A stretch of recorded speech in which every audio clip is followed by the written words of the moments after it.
바이든 행정부가 4억 개의 고성능 고품질 N95 마스크를 미국민들에게 무료 배포한다고 발표했습니다. 한국에 도착하는 해외 거주자들은 48시간 내 코로나 음성 결과를 제출해야 하며 계속해서 10일간 자가격리해야 합니다.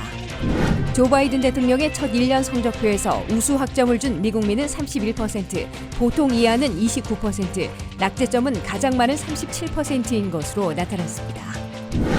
미국이 5세대 이동통신인 5G 서비스를 시작한다고 발표하면서 각국의 항공사들과 갈등을 빚고 있습니다. 내일 이른 아침부터 또 눈 소식이 예보되고 있어 출근길에 영향을 줄 것으로 보입니다. 시청자 여러분 안녕하십니까? 워싱턴 뉴스 투데이입니다. 바이든 행정부가 고성능, 고품질 N95 마스크를 4억 개나 미국민들에게 무료 배포한다고 발표했습니다. 연방정부는 이번 주말에 커뮤니티 헬스센터와 약국들에 N95 마스크를 배포해 다음 주말부터 미국민들이 무료로 이용할 수 있게 될 것이라고 밝혔습니다. 김지수 기자가 보도합니다. 바이든 행정부가 무료 백신, 무료 자가진단기에 이어 무료 고성능 N95 마스크를 미국민들에게 제공하고 나섰습니다.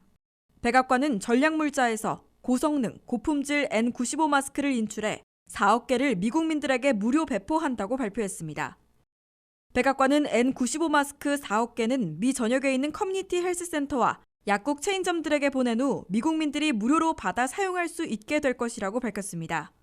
연방정부는 전략 비축물자에서 인출하는 N95 마스크 4억 개를 이번 주말에 헬스센터와 약국 체인점들에게 보낸 후 내 주말부터 일반 시민들이 받아 사용할 수 있을 것이라고 설명했습니다. 연방정부가 이번에 무료 배포하는 N95 마스크는 코로나19와 같은 바이러스를 95%나 막아주는 고성능 고품질로 정평나 있으며 생화학 테러에 대비한 전략물자로 비축해오고 있습니다. 미국은 현재 국가 전략 비축물자로 N95 마스크를 7억 3,700만 개 비축해놓고 있는데 그중에서 4억 개를 방출한 겁니다. 미국은 특히 코로나 사태를 거치며 중국에 의존하던 N95 마스크의 생산을 국내 업체로 100% 전환했으며 미국산으로 한 달에 1억 4,100만 개를 생산해내는 능력을 갖춰 더 이상 부족 사태는 겪지 않게 됐다고 강조하고 있습니다. 지구촌 전체 생산의 절반을 차지하던 중국이 코로나 사태에서 제대로 공급해주지 않는 바람에 팬데믹 초기에는 마스크 부족 사태에 빠져 의료 인력과 응급요원, 필수 직종 근로자들이 고성능 마스크를 끼지 못한 채 방역에 나서는 위험을 겪었습니다. 바이든 행정부는 N95 마스크 4억 개 무료 배포 계획을 공식 발표한 데 맞춰 사실상 전날부터 온라인 주문을 받기 시작한 자가진단기 주문 받기와 우송 작업에도 박차를 가하고 있습니다. 한 가구당 한 달에 4개씩 제공하는 자가진단기는 정부 웹사이트인 covidtest.gov나 우편 배달을 맡은 우전공사의 usps.com/covidtest에서 온라인으로 주문하게 되면 7일 내지 12일 사이에 우편으로 받아 사용할 수 있게 됩니다. 또한 감염 증상이 있어 즉각 코로나 검사가 필요한 미국민들은 약국 체인점들을 방문해 무료로 홈 자가진단기를 받아 사용할 수 있습니다. 또는 신속 테스트 대신 PCR 정밀 검사를 받으려면 미 전역에 증설한 2만 곳 이상의 코로나 검사장에 예약을 한 후 직접 방문하면 검사를 받을 수 있게 됩니다. WKTV 뉴스 김지수입니다. 한국에 도착하는 해외 거주자들은 모두 사흘이 아닌 48시간, 즉 이틀 안에 코로나 검사를 받아 음성이 나온 결과를 제출해야 하며 계속해서 10일간 자가격리해야 합니다. 한국 정부는 1월 20일부터 해외에서 입국한 사람들에 대해 72시간이 아닌 48시간 내에 검사받아 음성 판정을 받은 결과만 인정키로 했으며 10일간 자가격리도 계속해서 시행키로 했습니다. 코로나 감염 사태가 진정되지 않자 해외 입국자들에 대한 한국 정부의 방역 조치가 더 강화되고 있습니다. 첫째, 1월 20일부터 한국에 도착하는 해외 거주자들은 한국 도착 48시간 내에 검사받아 음성이 나온 결과를 제출토록 강화됐습니다. 이전까지는 72시간 내였으나 한국에 도착하기 48시간 내에 검사받아 나온 음성 결과만 인정하는 것으로 강화된 것입니다. 이와 함께 20일부터 모든 해외 입국자는 자차와 방역 교통망을 이용하도록 의무화됐습니다. 이전까지는 입국자 중 미접종자와 해외 예방접종자에 한해서만 방역 교통망을 의무적으로 이용하도록 했습니다. 이는 한국에서 접종을 완료한 사람들도 대중교통을 이용할 수 없게 됐음을 의미하고 있습니다. 해외에서 도착한 모든 사람들은 이제 방역버스, 방역열차, 방역택시 등을 이용해야 합니다. 해외 거주자들 중에서 백신 접종을 완료했을 경우 강제 격리를 면제해오다가 중단하고 10일 격리를 실시하는 방역 조치도 추가 연장돼 지속 시행되고 있습니다. 이에 따라 미국에서 한국에 들어가는 한인들은 계속해서 10일간 자가격리되고 있습니다. 또 주미대사관 등 해외 공간에서는 강제격리 면제 신청을 계속해 중단하고 있습니다. 강제격리 면제 신청을 중단하는 조치는 현재 2월 3일까지 연장됐는데 앞으로 상당 기간 지속적으로 연장될 것으로 보입니다. 이에 따라 일단 2월 3일 24시까지 미시민권자와 영주권자들은 물론 해외여행 후 돌아오는 한국인들까지 현행 조치대로 국적이나 백신 예방접종 여부와 상관없이 10일 동안 격리 조치됩니다. 해외에서 입국한 한국인과 장기 체류 외국인의 경우 자택 등에서 10일간 자가격리를 하면서 입국 48시간 전, 입국 후 1일차, 격리 해제 전 등 모두 3차례 PCR 검사를 받아야 합니다. 또 단기 체류 외국인은 임시 생활시설에서 10일간 격리되고 3회 PCR 검사를 받아야 합니다. 다만 격리 면제서는 장례식 참석, 공무원 등의 한정에 계속 신청할 수 있습니다. 조 바이든 대통령은 첫 1년 성적표에서 미국민들로부터 우수 학점인 AB는 31%, 보통 이하인 CD는 29%, 낙제점인 F는 가장 많은 37%로 크게 엇갈린 성적을 받았습니다. 바이든 대통령은 코로나 사태 대처에 그나마 좋은 평가를 받았으나 세변이 예측을 잘못해 점수를 잃었으며 3조 달러의 경제 패키지를 마련했지만 40년 만에 물가 급등과 사회복지 패키지의 교착으로 경제 성과를 내세우지 못하고 있고 아프간 패전 등 외교에선 치명타를 맞았습니다. 보도에 한면택 기자입니다. 미국의 46대 대통령으로 취임한 지 1주년을 맞은 조셉 바이든 대통령은 첫 1년 동안 팬데믹과의 투쟁, 경제 재건, 국가 통합, 미국의 컴백 등 갖가지 도전을 시작했으나 다소 미흡한 성과와 취약점도 드러내 크게 엇갈린 성적표를 받고 있습니다.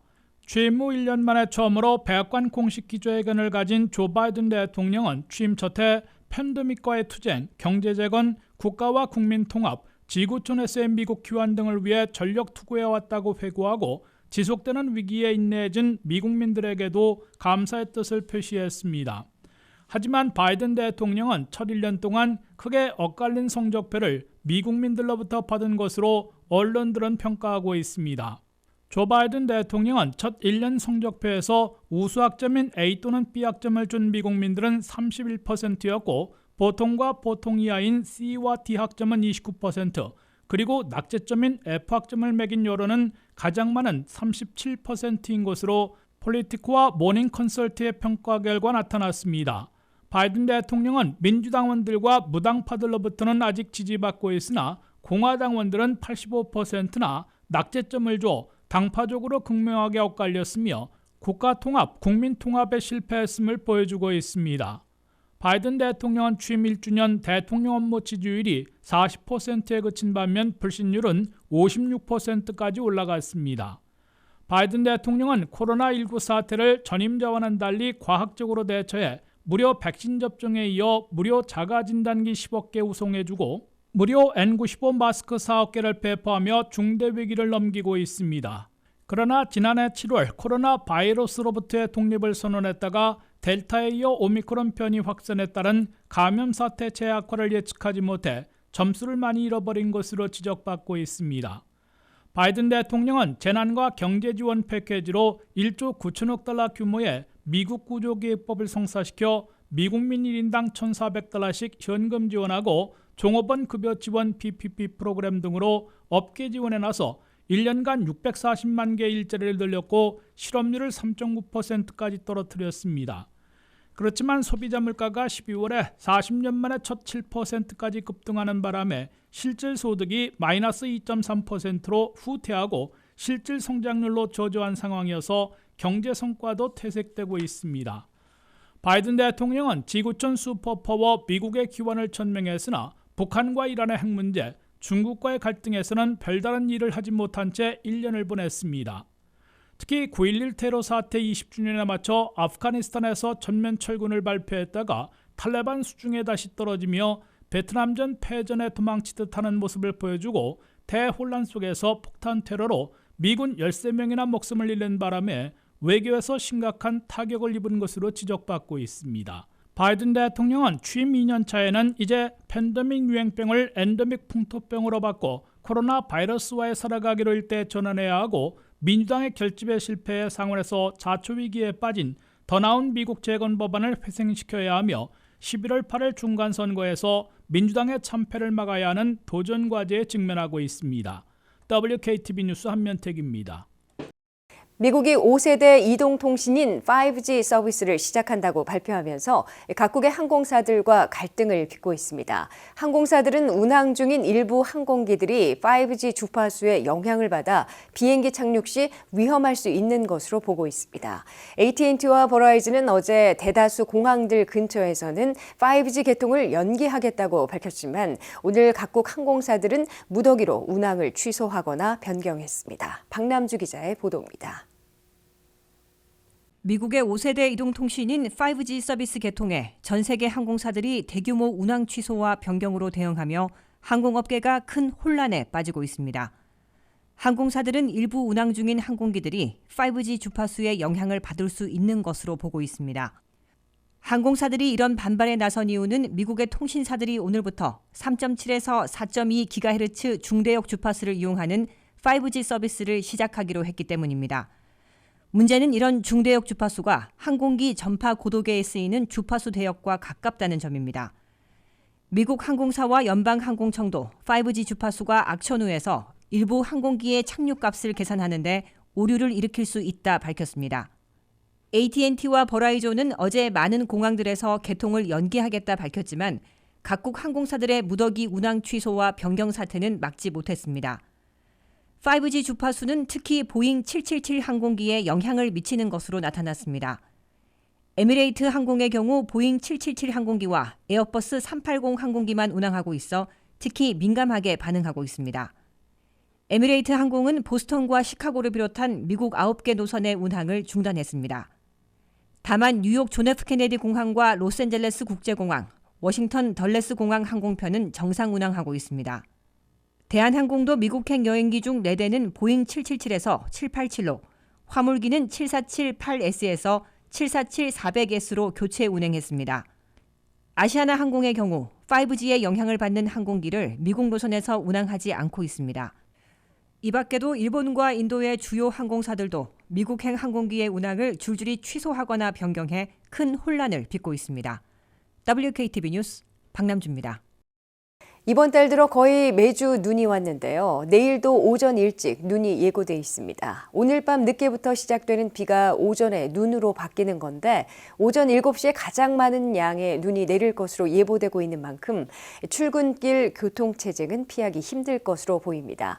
기상청은 밤새 내리는 비로 선제적인 제설 작업이 어렵고 내일 오전 일찍 제설 장비가 동원되더라도 교통체증에 갇혀 효과적인 작업이 어려울 수 있다며 넉넉한 시간을 두고 출근길에 나서줄 것을 당부하고 있습니다. 박남주 기자가 보도합니다. 내일은 또 눈 소식이 있습니다. 눈은 내일 오전 일찍 시작돼 출근길에 영향을 줄 것으로 보입니다. 페어팩스 카운티 공립학교들은 학생들의 안전을 고려해 일찌감치 온라인 수업으로 대체한다고 발표했습니다. 내일 눈은 비로 시작해 눈으로 바뀔 것으로 예상됩니다. 오늘 저녁 9시경부터 비가 시작되겠고 내일 오전 일찍부터는 기온이 내려가면서 눈으로 바뀌겠습니다.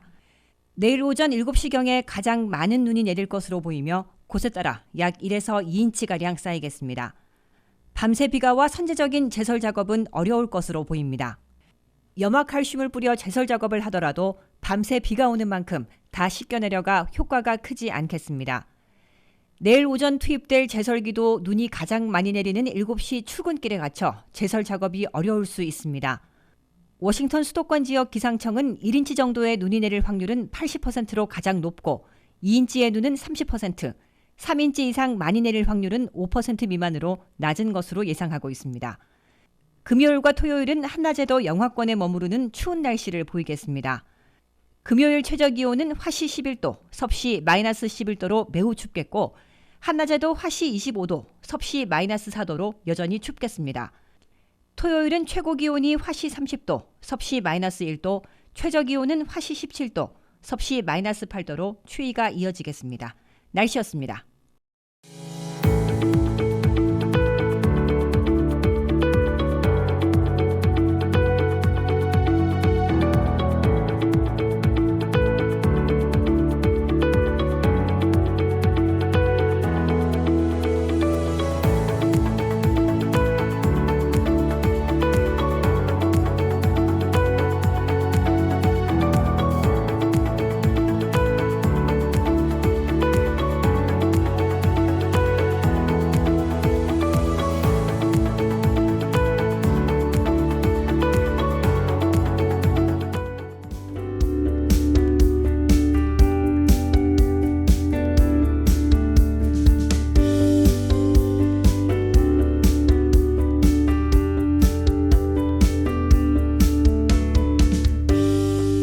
이상으로 워싱턴 뉴스투데이를 마치겠습니다. 시청해주신 여러분 고맙습니다.